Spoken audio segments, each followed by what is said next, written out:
Good afternoon. I hope you all had a good lunch. And does everyone now have a copy of the handouts that I gave? Have you by chance had a chance to look over them? Good. Yeah.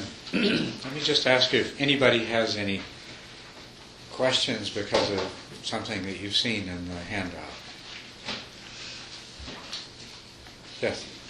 Would you say that Jhanas Bhikkhu, would you say that he practices or teaches the ultralight jhanas? I mean, I know he focuses on the whole body and things like that. Mm-hmm. I'm not sure what Jhanas Bhikkhu's views on the actual practice of jhana would be. I've only sat with him once very briefly, and it was a very general discussion. Jhanas didn't even come up.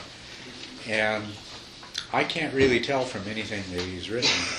So, do you have some experience, or? Well, I've listened to a couple of his talks and read some articles, and it sounds pretty similar because he does keep that whole body awareness into the jhana process.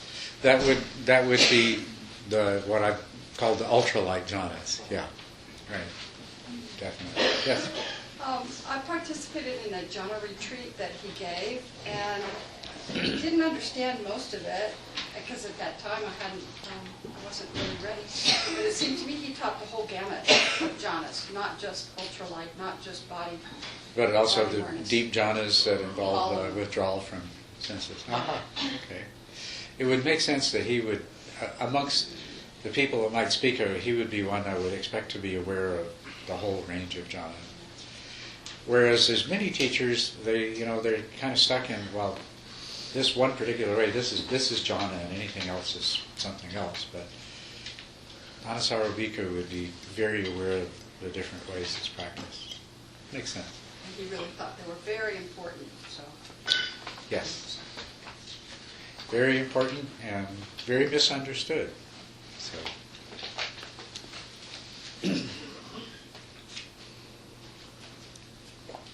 And there's some interesting questions about methods of practice that don't involve samatha training and jhanas.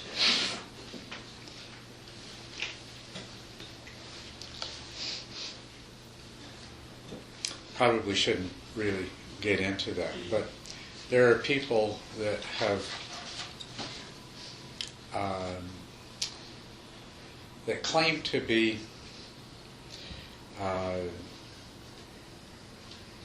have higher path attainments, including arhat.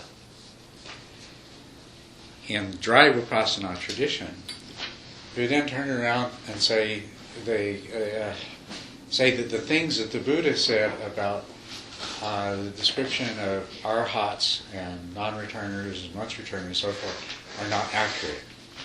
And that makes me really wonder what's going on there. So. It's not something to get into.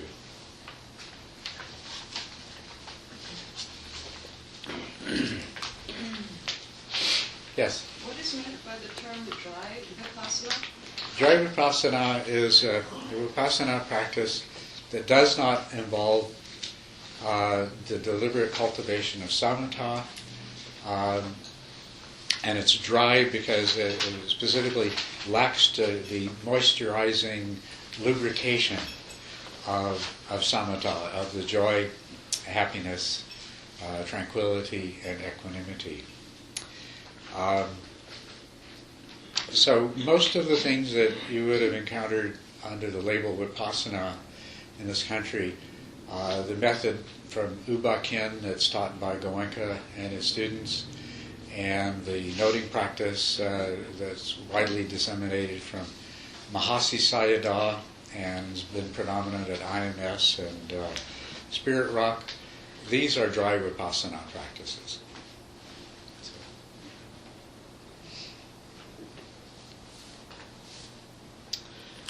Okay. Any other questions that anyone might have related to the handouts at this point? Yes. I had a small question about Mahali's characteristics of flow.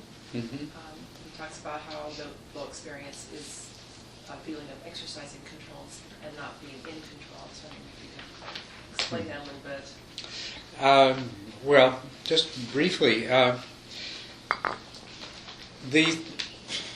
the feeling of being in control it comes from a sort of egocentric basis, that I am controlling this. And since a person can never be completely in control of everything, it really makes it very difficult for somebody with that point of view to actually experience flow, because they're constantly finding themselves in conflict with the things that they can't actually control. So the distinction here, to be capable of doing something and to be doing the very best that you are capable of, that is exercising control. But that also happens with the recognition that, no matter how good you are at doing it, you won't always be completely successful, and there will always be other factors that enter in that interfere with that. So that's the difference.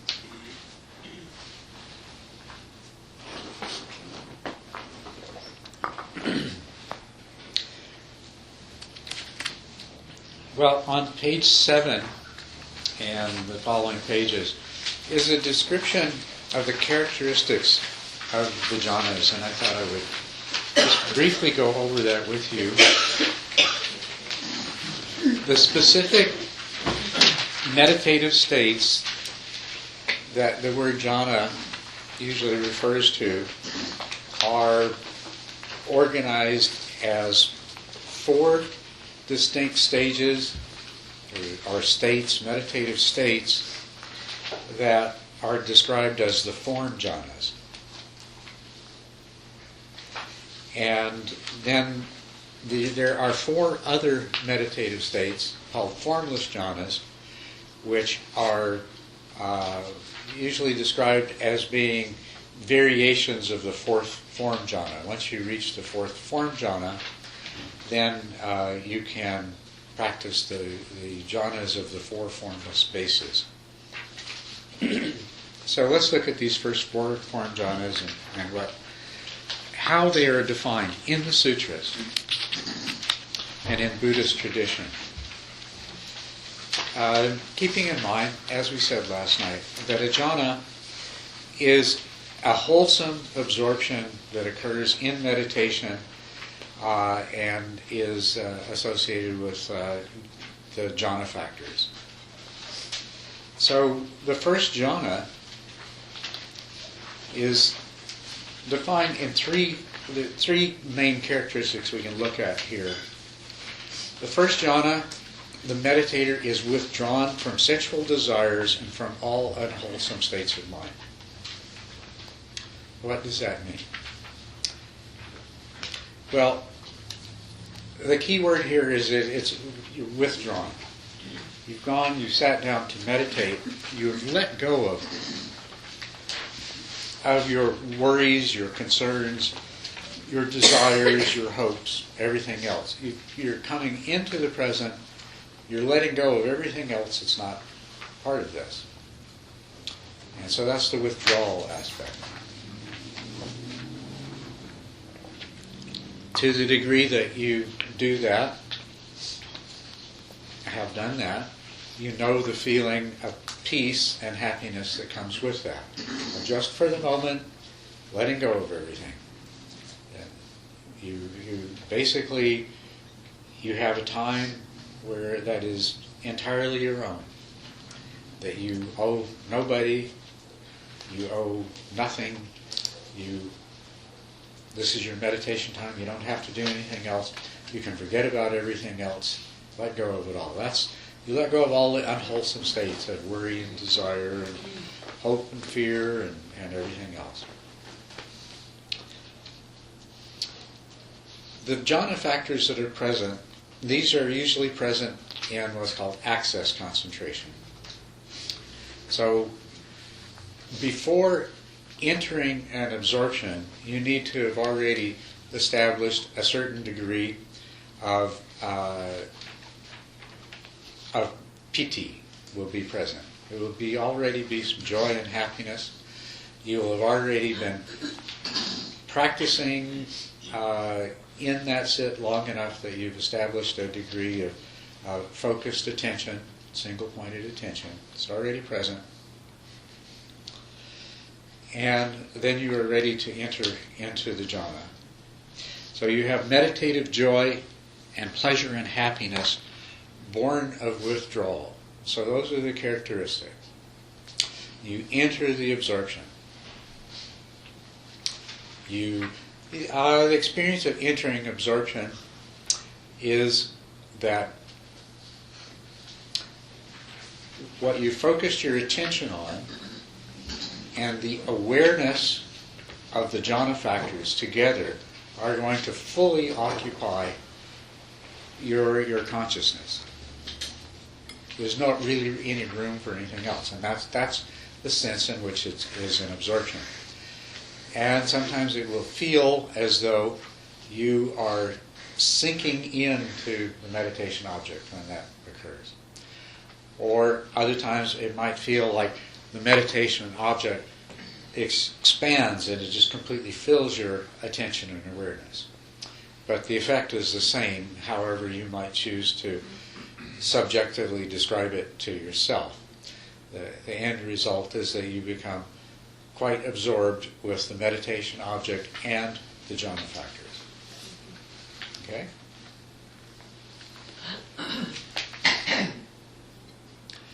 Now, the second jhana, and the way that you do this is to, when you have learned to enter the first jhana, and it's a very distinctive feeling, this feeling of just being completely focused. And as I said, you've had it before. You've been absorbed in other things before. When it comes in meditation, you recognize it's very distinctive. So you learn to do that and you repeat it. You develop some skill in entering the jhana, in staying in the jhana, because initially you won't be able to stay in jhana very long.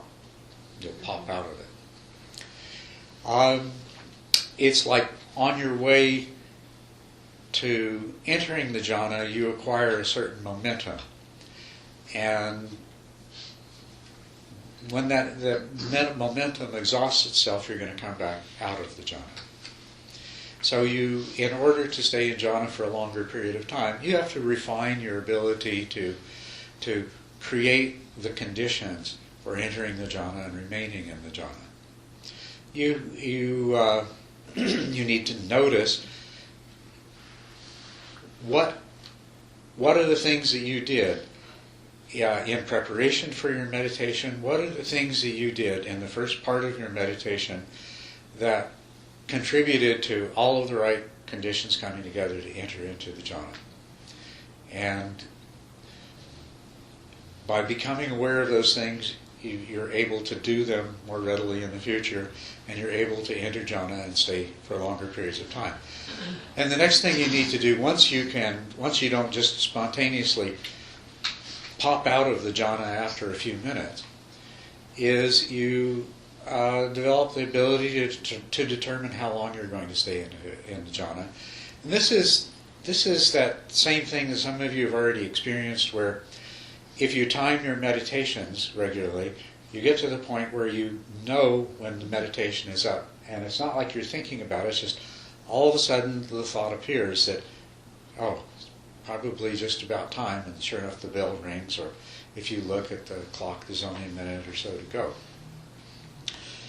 It seems that some part of our mind, brain, whatever, has this capacity for monitoring time.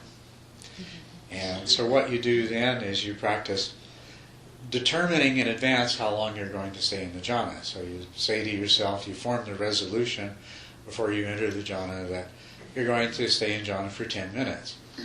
And then you get good at determining how long you're going to stay in the jhana, and sure enough you come out and you look at the clock, and it's been about the right amount of time. So you become good at entering jhana and leaving jhana, emerging from jhana, and determining how long you're going to stay in jhana. And then the next really important thing is the review. This is actually part of the mindfulness process.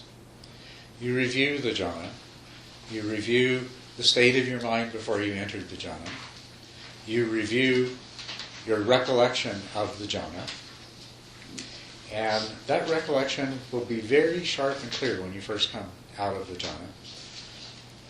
So you recollect what it's like to be in the jhana. And then you compare that with the state of your mind now that you've re-emerged. And that's the review. So these are the things that you learn to do in the process of acquiring mastery of the jhana. That takes some amount of time.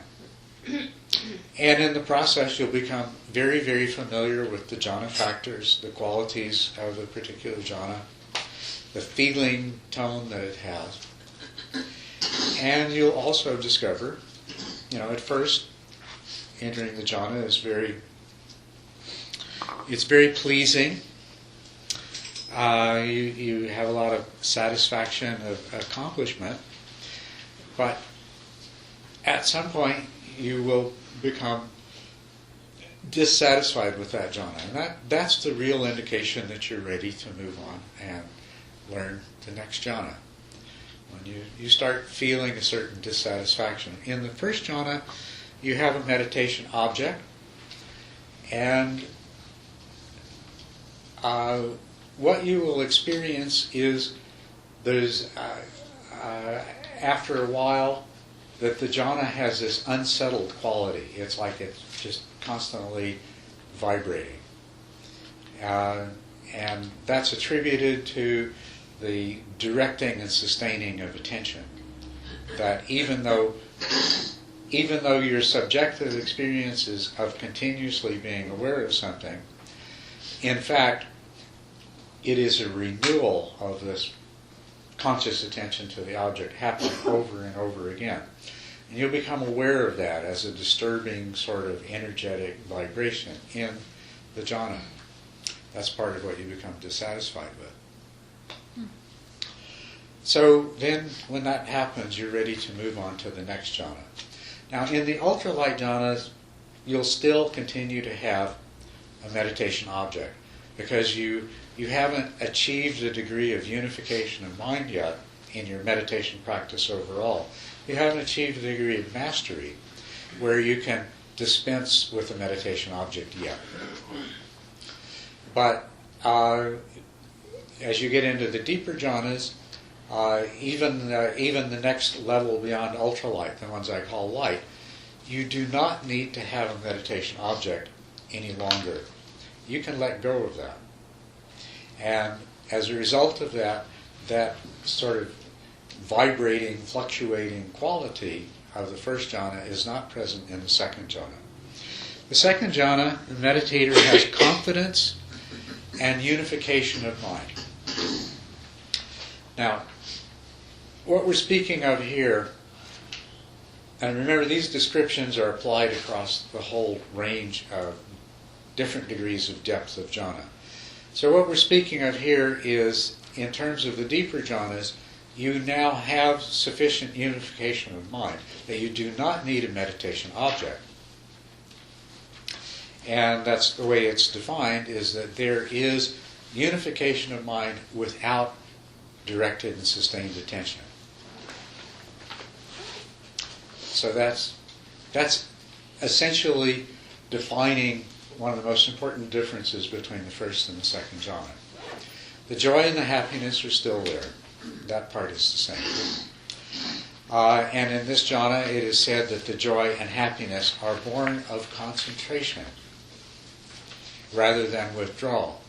See, in the first jhana, we were experiencing joy and happiness, the freedom, the liberation, okay, I'm just here for myself, doing my thing, I forget all my worries, all my problems, and everything else. That's the joy and happiness of withdrawal. Of course, there would have been joy and happiness reinforced by concentration in the first jhana as well. But now, it's because of this unification of mind, it's become much deeper. And really, the source of your joy and happiness is the degree of concentration and unification of mind that's present. the effect of that is that the piti, the joy, is very intense.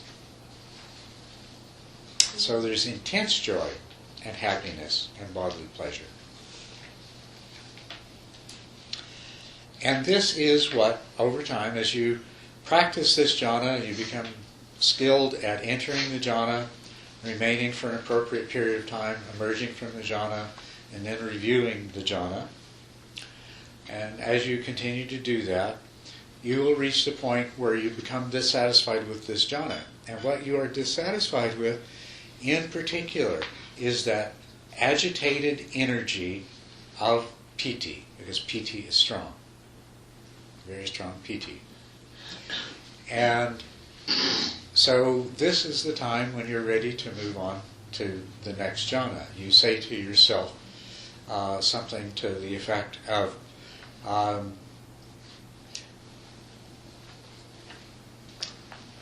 there is this agitation and disturbance, and I can see what greater serenity, what greater peace and happiness there would be if I could let go of this agitated energy of piti.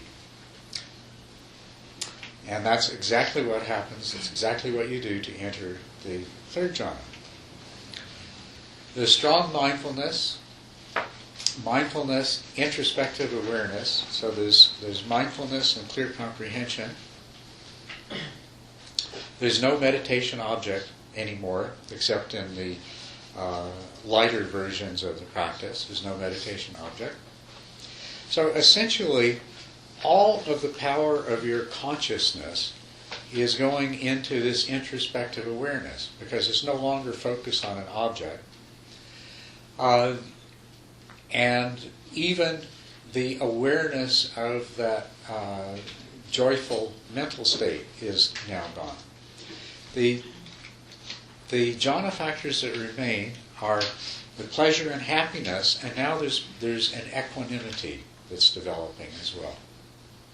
So these are the jhana factors. The third jhana is sukha, which, depending on the depth of your jhana, may still involve a feeling of bodily pleasure, even though you won't be aware of bodily sensations as such. You won't feel the weight of your body on the cushion.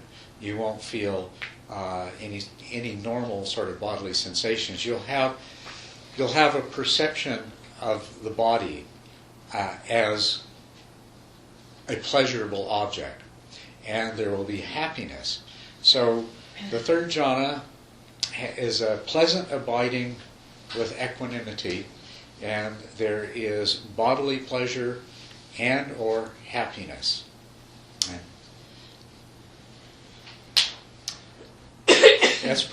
sounds pretty nice, doesn't it? Okay. Question. Yes. You said that in this stage, the power, all of your power of awareness is going to what now?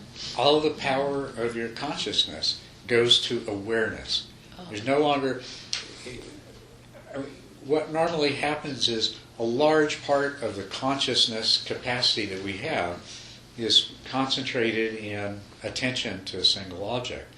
Now it's all available. It's a very high, very heightened level of awareness. Mm-hmm. Awareness of the mind. Thank you. Now the third jhana also does eventually become less than perfectly satisfying. There's a very strong feeling of contentment and happiness, but you actually become discontented with contentment.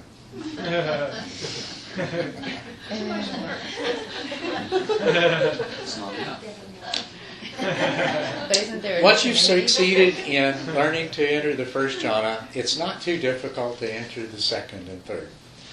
But some people find that the transition from third to fourth jhana to be a challenge, because there can be a lot of attachment to the happiness, the pleasure and the happiness. It can be a strong source of attachment. What's that? It's too much work. Well, which is too That's much? how I experience with being content. Being content. Well, It's more work than the fourth jhana. yeah, eventually, it comes to be something that you get tired of, and then You really do. You're ready to move on. And so that's what you let go of in the transition from the third to the fourth jhana. The bodily pleasure part of it is actually the easiest to let go of. It's the mental happiness, the mental pleasure, that is the most difficult to let go of. So usually you won't be able to enter the fourth jhana until you get tired of it. You do have to get tired of it. You have to start having that inkling, that sense that, there is something even more sublime, even more serene than what I'm experiencing now. And that's when you're ready to move on. The fourth jhana has purity of mindfulness due to equanimity. And equanimity is the only jhana factor that remains. And the mind of the meditator is said to be thus concentrated, purified, bright, unblemished, rid of imperfection, pliant, malleable, wieldy, steady, and attained to imperturbability. Why is it called a form jhana? Well, in all of these form jhanas, there is still an awareness of space and that subjective feeling, the one you have right now, of being in a place in space. Get in touch with that? Know what I'm talking about? There it is. Yeah, I am here. There's that. It's in the map of the universe in your mind. There's the little red arrow that says, "You are here." And also the feeling of pleasure that you've experienced in your body and so forth. These are what make all of these jhanas. They still retain their connection to the realm of the senses and the world of space and time. So once you've achieved the fourth jhana, you've refined it to the point where really the only thing that there is left to get rid of is this sense of being at a finite location in space. And so, were you going to say something? I have a question about Yeah. that. Do all of the first four jhanas have the quality of introspective awareness? They do. And is that associated then with a sense of a being that is practicing that introspective Yes. awareness? So there's still a sense of self. That's right. There is still a sense of self. Although some people, I think everyone, when they first enter the jhanas, it is so different than our ordinary sense of self. And you feel the absorption with the object makes it feel like you've become one with the object. And so it seems as though there's not a sense of self. And you will sometimes find things, people saying, or you'll read something where somebody says, well, in the jhana there's no longer any sense of the self. But if you practice each of these jhanas, as you practice it long enough, you will begin to be aware that, well, yes, there still is that same self-awareness, that same subject-object duality. It's not as apparent, but it's definitely there. You haven't gone beyond it. And it's still present there in the form jhanas too, or formless jhanas. It's become very subtle there, but it's still there. But it's still that capacity within us which notices, say, even a subtle distraction and says return. Well, except that now in a light jhana, you become aware. What will happen is there will things which will disturb your jhana, and you'll become aware of them in that way, of introspective awareness. And if they haven't disturbed the jhana too strongly, you can establish it immediately. So there will be just this momentary interruption of the jhana, but it actually is an interruption of the jhana that occurs. The deeper jhanas are accessed from a state of concentration where the concentration is effortless, and in those there is not going to be that kind of distraction arising, and you won't wobble in and out of the jhana and have that experience. Okay, but what the things that you're fully conscious in all of these jhanas. You're not only fully conscious, you're more fully conscious than normal. There's nothing dull or trance-like about the jhana. It's a brilliant state of consciousness. So I'll just jump ahead to the description from the sutras of the fourth jhana. He sits permeating the body with a pure, bright awareness, just as if a man were sitting covered head to foot with a white cloth, so that there would be no part of his body to which the white cloth did not extend. Even so, the monk sits permeating the body with a pure, bright awareness. There is nothing of his entire body not pervaded by pure, bright awareness. So this is a very highly conscious state. But the consciousness is experiencing the jhana itself. It's experiencing the jhana factors in particular, and it is capable of identifying all sorts of other subtle characteristics of the mind. If you look ahead to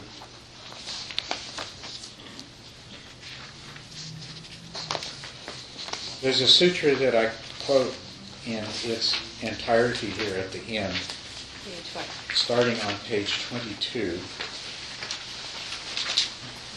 This is describing how Sariputra, this is a description by the Buddha himself, of how Sariputra became an arhat practicing the jhanas. And he practiced mindfulness.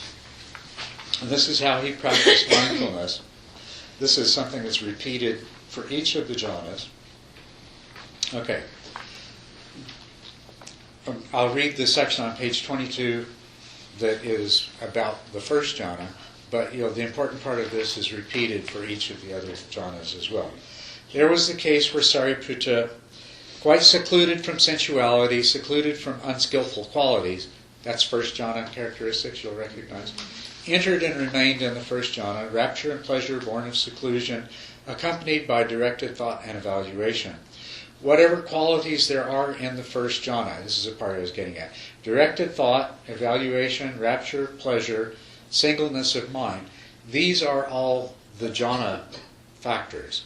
In addition to that, he goes on, contact, feeling, perception, intention, consciousness, desire, decision, persistence, mindfulness, equanimity, and attention, he ferreted them out one after another. Known to him they arose, known to him they remained, known to him they subsided.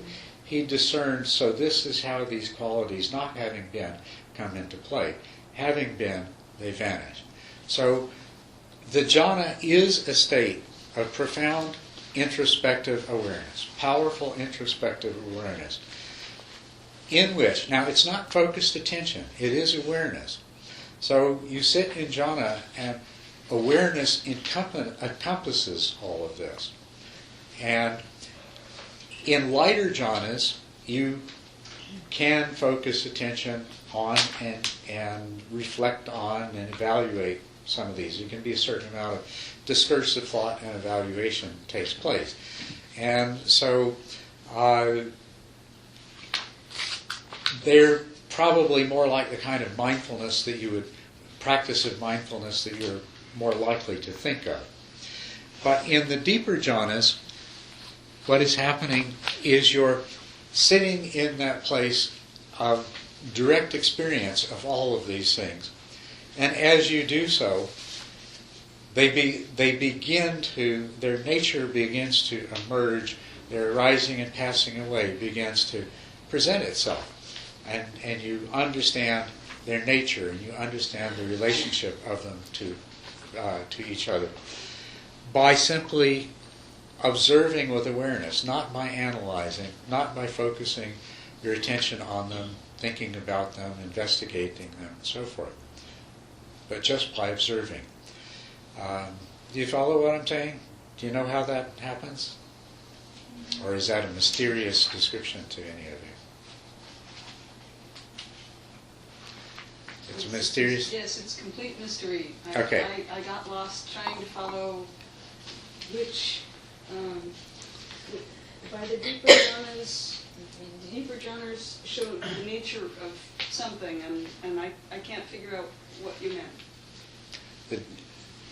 I'm trying to... In the deeper jhanas, you're exercising the power that mindful awareness has, Yes. that does not require focused attention, thought, evaluation, investigation, things like that. Right. And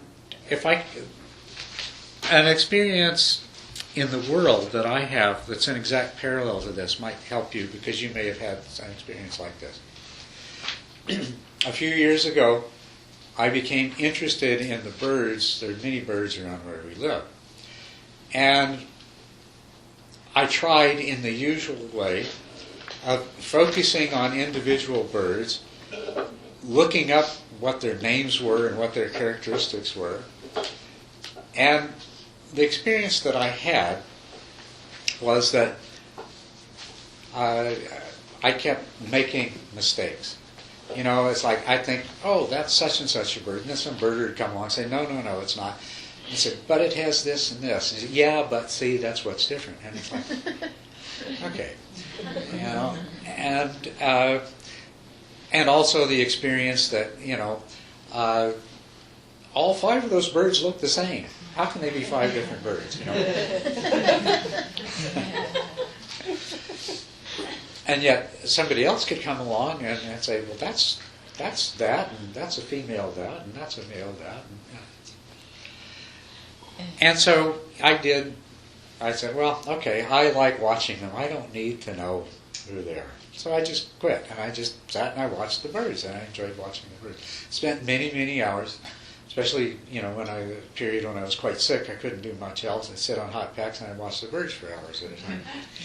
And I wasn't thinking about them. And I wasn't paying attention to who had a white collar and who had a red earmark and all these sort of things. Didn't think about that at all. I just watched them.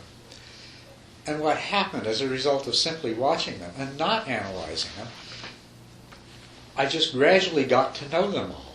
So I knew this one was different than that one, because I'd watched them. They behaved different personalities, looked different. There was no analysis required or involved in it at all. It's just the understanding of them arose out of the experience of awareness without needing to focus and analyze and so forth. And then from that, later on, what I could do is I could look them up in the bird book and say, oh, yeah, exactly. Yeah, that's exactly right. Yeah, I know how that bird is. The one thing I never did get good at was remembering their names.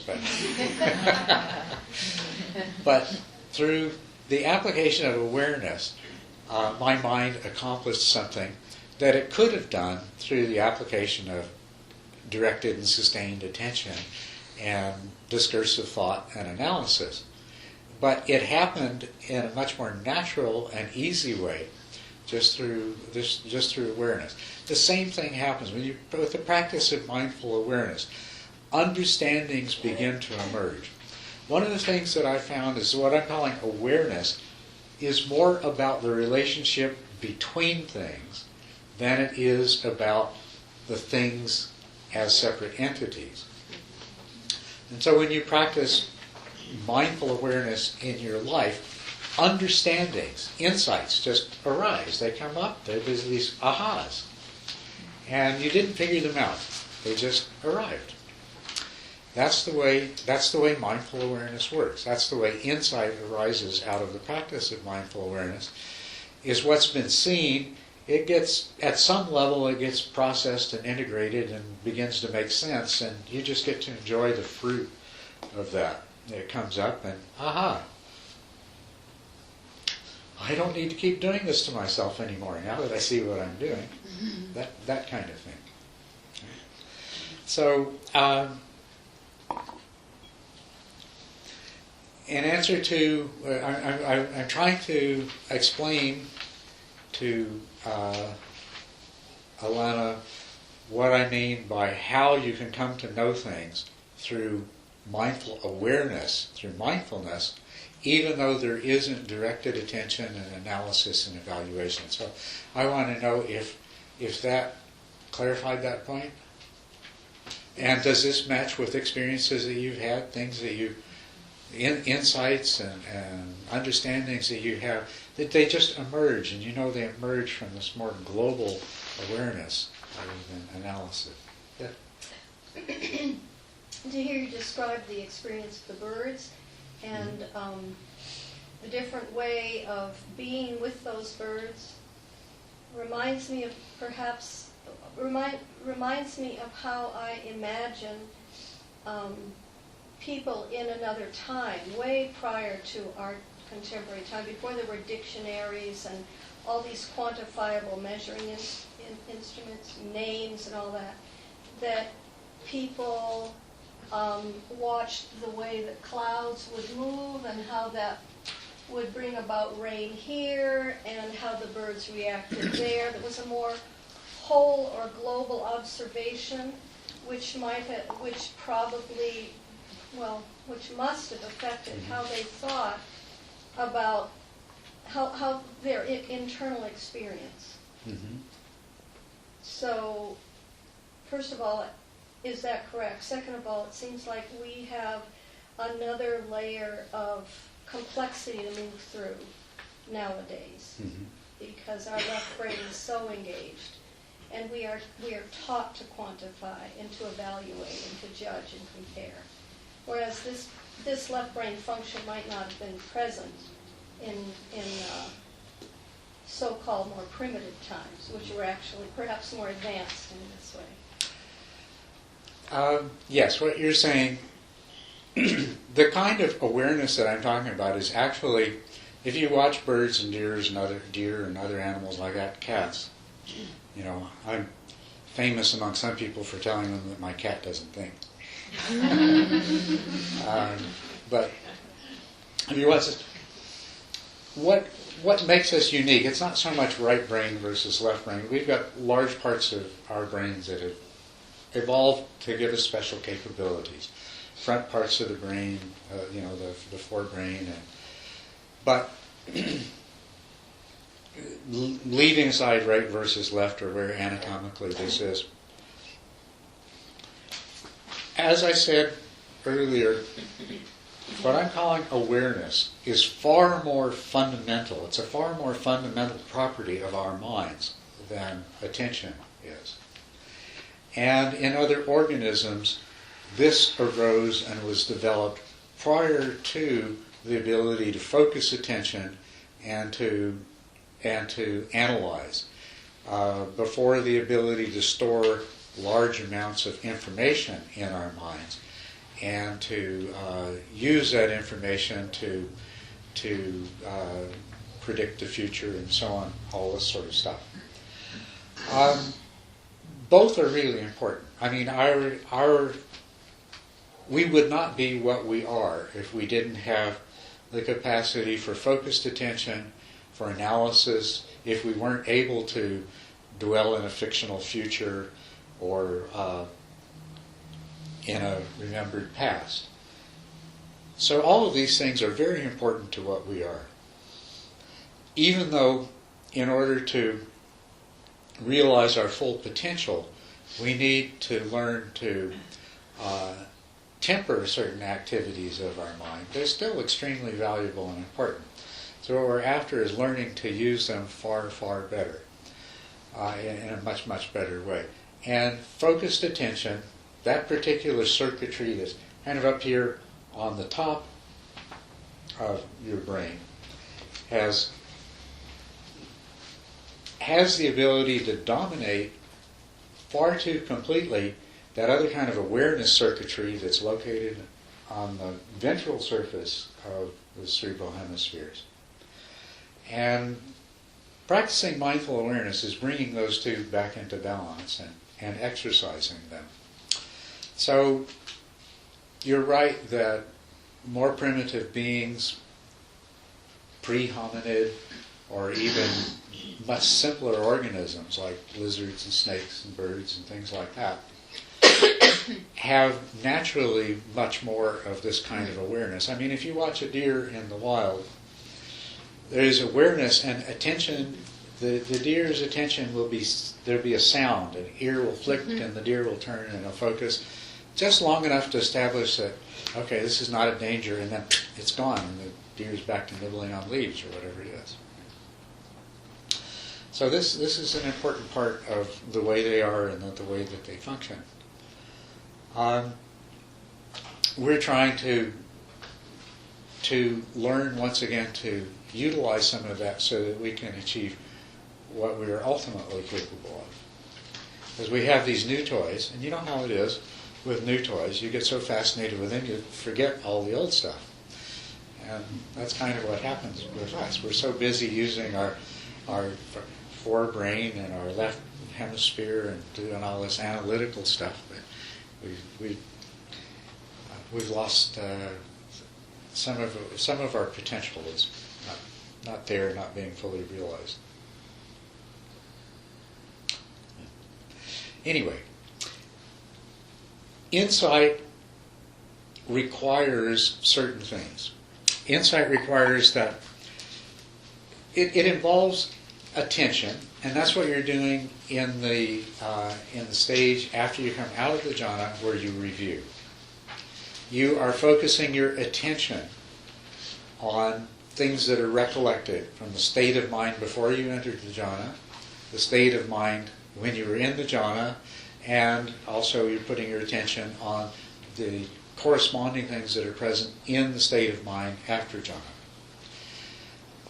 The important thing about attention there is that it's in its objective mode. Remember last night I said attention is always dualistic, but it can either be subjectively, enthralled by the object, or it can have the subject-object distance. To practice mindfulness, you need to use attention, but you need your attention to examine objectively and to be combined with this awareness. And out of that emerges insight. Out of that emerges understanding of the relationships between things, including the relationships between all the different kinds of mental events that take place. And out of that comes this not intellectual, not analytical, but just this profound understanding. This aha, yes, everything is just process, it's impermanent, there is no self. That clinging to anything results in suffering, and so forth. These things just become self-evident truths as a result of the practice of mindfulness. So anyway, in the jhanas, you have this awareness. And you brought this awareness to its maximum capability because you're no longer hogging a lot of your consciousness capacity to focus it in on one particular thing. Because you've dropped directed and sustained attention in the first jhana.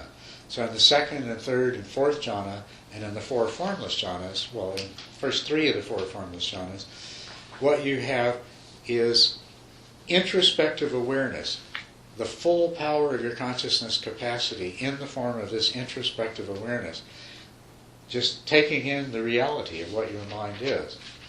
And afterwards, when you review, then the insights begin to come up. They pop up.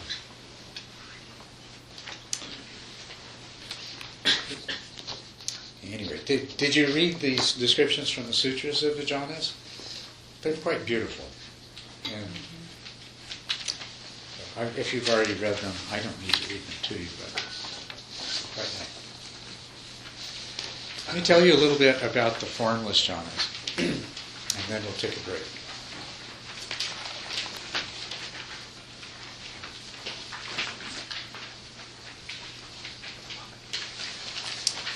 The fourth jhana is a very interesting one because here you have awareness of your own mind. And that awareness actually has access to all kinds of things in your mind, about your mind, that you don't normally have access to. Even the nature of mind in a way that you've never previously experienced it. You experience your mind as being isolated and separate, don't you? As a matter of fact, there's almost nothing more isolated and separate than your perception of your mind compared to anybody else's, right?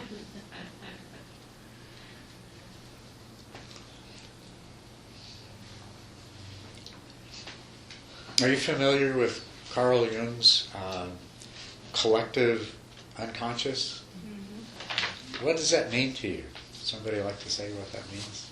It means that we don't own that unconscious knowledge, but it pervades all humanity, and from that arise all kinds of archetypal beings and thoughts. And it's the same with the mind here, only the other way around.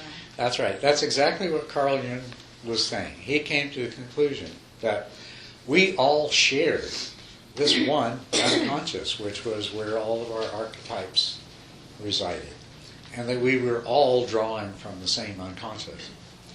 And other people since then have tried to say, well, so much for that airy-fairy mystical stuff. What he really discovered is that all of our minds are pretty similar, so it has the same stuff in there. But what you will find if you spend time in the fourth jhana is that the barriers between your perception of your own private separated mind and some larger collective mind begin to disappear. And the idea of the collective unconscious begins to really make sense to you. What the Buddha said is that he entered first jhana, second jhana, third jhana, fourth jhana, and he says, and then he recollected all of his past lives. Now, there's a really interesting idea, especially coming from a man who had already told everybody that there was no self, and the doctrine of reincarnation was mistaken. All of his previous past lives. But now, if his mind isn't really a separate mind, but it's part of a common mind, then that now has a different meaning, doesn't it? If in that state he could access knowledge, memory, so to speak, of all of the different forms that mind had taken, then it was an opportunity to recollect past lives. Not one isolated series of, A, B, C, D, E, F, G in a sea of other beings. But actually, if all mind is interconnected in some way, then any of our minds has access to the whole. And also, then, once again, any life that's ever been lived is essentially your past life, right? He went on to say, not only did he review all of his past lives, but he reviewed the arising and passing away of beings of every kind. So we're all sharing this parallel life So together. that's exactly what this is saying to us, yes. And in the fourth jhana, this is what the mind potentially has access to. The barriers that separate the individual isolated mind break down. Which has led me to examining my dreams and realizing that I have dreams, that the only way that they truly make sense is if I'm accessing the actual lived and remembered experience of other sentient beings in other places at other times. Because I've been places and I've seen things in my dreams that not only have I never seen, I've never read about, heard about, thought about, or even suspected the existence of, until I went to sleep one night and there it was. So, what you have access to in the fourth jhana is really quite remarkable. Okay. this may be too involved to discuss here, so you can say no. You've hit on a confusion I have.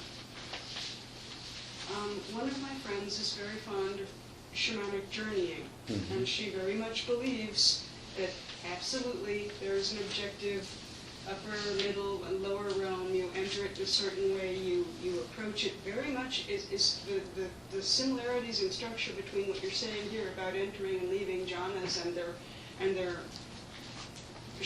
structure is similar to what she says. So she shamanic journeys, and I kind of had an interest in that, and I set that aside when I decided to pursue Buddhist study a little more closely, because it seemed to me like I needed to be concerned about getting lost in fantasy, and a lot of your previous lectures are don't get lost in fantasy. Now you're talking about the collective unconscious, you're talking about possibly accessing the experience of others. I'm on board with you there. I'm comparing it to what she says, where she believes this is an objective, and it sounds like she could be modeling this collective unconscious very powerfully. So my question is, if this collective unconscious is out there and there's some other technique for reaching it, such as shamanic journey, such as studying your dreams, do we go for that, or is that premature, or is that an opportunity to just get lost in fantasy? Well, it's very easy to get lost in fantasy. And there's nothing better about getting lost in some other mind's fantasy than getting lost in your own mind's fantasy. That's a very important thing to keep in mind. Shamanic journeying, and Nancy and I studied shamanic journeying, practiced it for many years. This was after many years of practicing Buddhism, and it was really interesting by studying with Michael Harner and learning to do shamanic journeying practice. I was able to make so much sense of things in Tibetan Buddhist tradition that had remained puzzling. The shamanic journeying is a method of tapping in to essentially the same realm. It's the realm of mystery and power, really, which becomes completely available to you if you spend time practicing jhana in the deep jhanas, fourth jhana. And what I'm talking about here, I'm talking about the deepest jhana. I'm not talking about ultralight, light, or the Pawak jhanas or anything like that. I'm talking about the deepest jhanas. That all becomes available to you. And shamanic journeying is just another way of tapping into that, but not of coming into contact with it to the same degree. And it is very easy, as I say, to get caught in some other being's fantasy, and that's no better than being caught in your own. It's like channeling. You're channeling all these wonderful ideas from some other being, but how do you know that being is any smarter, any wiser than you are, right?